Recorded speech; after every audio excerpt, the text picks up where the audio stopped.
Welcome to CIO Water Cooler TV. My name's David Savage. I'm the founder and editor of a podcast called Tech Talks. And today I'm joined by Simon. You are from Cambridge Quantum Computing. Come down for the day. Thank you for spending some time with us here. Yeah, no problem at all. And look, if anyone's not familiar with this channel, we're basically trying to capture some of the conversations that happen in offices around a water cooler and share some of that insight from the technology's leading protagonists, I suppose is the best way of describing it. This could be the most mismatched conversation in history, because when we sat down prior to recording, you said you have a PhD in quantum something, and I, to be perfectly honest, screwed around at university and have a 2-2 in politics. So this should be entertaining. Indeed, yeah. Look, joking aside, what is quantum computing? Because it feels like one of those terms that's massively overhyped and not particularly well understood. Yeah, so currently we have classical computers, like your iPhone, your laptop. Classical computers store information in classical bits, either 1 or 0. Quantum computers store information in qubits, quantum bits. And these qubits have particular properties that make them very useful for carrying out calculations very quickly. For example, they can be 1 or 0, or some superposition over 1 and 0, so some intermediate state. You can also entangle them, so they can talk to each other. They can also interfere with one another, and this helps us come to the right answer. So essentially, instead of calculations taking hundreds of billions of years on classical computers, quantum computers could perform them in hundreds of seconds.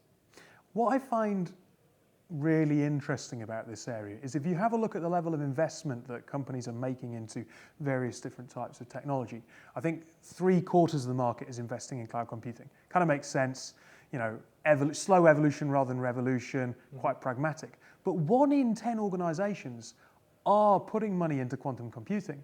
And to me, that feels quite a significant number, because it does still feel like we're talking about something that's largely theoretical. So 1 in 10 organizations suggests that there is a real kind of suggestion that something might happen in the near future. Definitely, especially the advances we've seen over the past number of years.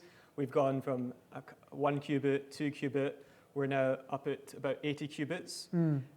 So we're slowly seeing not only the number of qubits increasing, but also the quality of those qubits. So currently we have today's quantum computers are known as noisy intermediate scale quantum computers.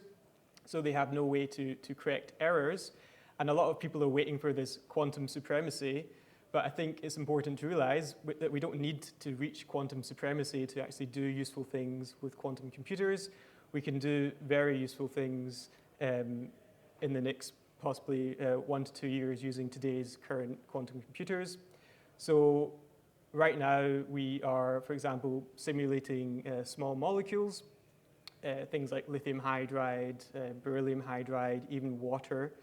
And this is particularly important because when you look at the drug development, this is a very expensive and inefficient process, but the majority of drugs are small molecules, and these are exactly the types of molecules that quantum computers can actually simulate, possibly in the near future.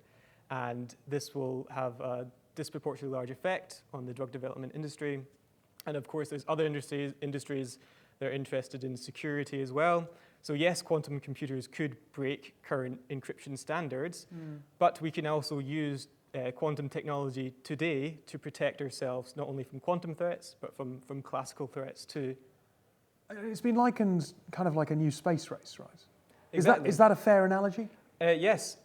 People said space race. Other people say a space marathon, in that it's a slow and steady race with lots of big players investing a lot of money, the USA, China. But the UK is definitely poised to be a global leader just because of the talent pool we have and the investment that we've received. So we're definitely at the forefront of that race. The thing I suppose then that concerns me, listening to what you're saying, is it does sound like it's going to take a colossal amount of investment from a lot of partners working together, with people like yourself coming out of universities and governments. So why are 1 in 10 tech organizations investing funds in this area? Because they would seem to be too isolated or too small to make real breakthrough. Is that quite a naive supposition? I think I think a lot of companies are looking at the picture and they're looking at the trends and they're seeing where the trends are going. And I think for these very, very large organizations, if they can throw some money at it and take a punt, if you like, then they've really got nothing to lose. But they have everything to gain, especially considering that their data could be broken or stolen from using a quantum computer, for example. So I think it's in their best interest to invest. Now, when you talk about artificial intelligence, we talk about narrow intelligence and general intelligence. And general intelligence is a hell of a long way off, but narrow intelligence, we're making real forward strides. Is there a similar dynamic in elements of quantum computing, or is it kind of all or nothing? So I guess you could draw parallels between general AI and something like quantum supremacy. So that's the thing everyone's working towards. And today's AI, I guess, would be comparable to today's noisy quantum computers. i.e., they're still usable, but maybe a little bit rough around the edges. But again, much like AI, which is advancing very quickly, quantum computing is advancing very quickly. And also quantum computing can help AI improve as well. So as a last point, you're obviously working in this area, but I'm assuming you're also working with clients. How are you helping clients now with this particular problem and what it can do for their business? Yeah, so we're working with a whole host of clients across a range of sectors. And basically, we tailor every project to their needs. So we're working with chemical companies. I think like JSR, that's been publicized. And especially we also have encryption device as well. So we're working very closely, again, with various partners, working to help keep their data secure, essentially. Well, look, thank you very much for spending some time with us. Yep. If you enjoyed the chat today, please do subscribe to the channel for more content, and of course, get involved with the conversation and comment below.